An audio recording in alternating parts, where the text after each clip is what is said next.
Pues la definiría como una época de cambios, porque ya es mi cuarta temporada. Empecé siendo la novata, al final el Pollo fue quien me dio paso a jugar en primera y creo que ahora he avanzado bastante, tanto en lo personal como en lo deportivo. Y estoy muy agradecida por ello, porque cada día noto mejoría en mí.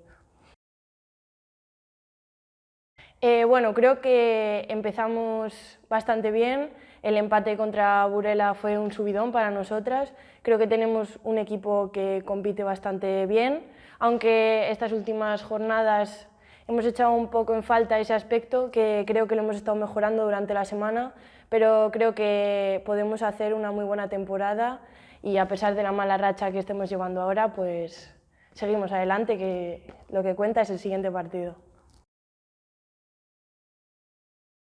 Sí, para mí está siendo bastante igualada por el hecho de que tanto el último puede ganar al primero, como es una liga que todo el rato está cambiando, cada resultado, cada fin de semana es una cosa nueva, es todo como un impacto cada resultado, entonces creo que cada jornada nos puede sorprender cualquiera de los equipos, para bien o para mal.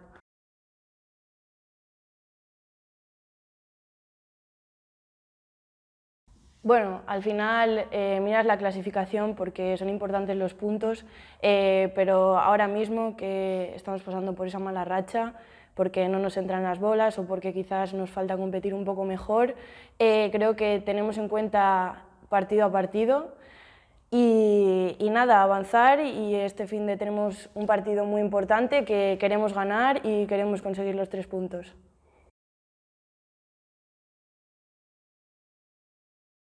Bueno, creo que son las dos cosas. Creo que todos los aspectos negativos que hemos tenido jugando se pueden trabajar, que es lo que hemos hecho durante esta semana, y creo que lo hemos mejorado para llegar a este fin de semana bastante con la cabeza centrada en ello, y creo que lo mental también es una parte muy importante del deporte y bueno, también tenemos un psicólogo que nos ha ayudado con esto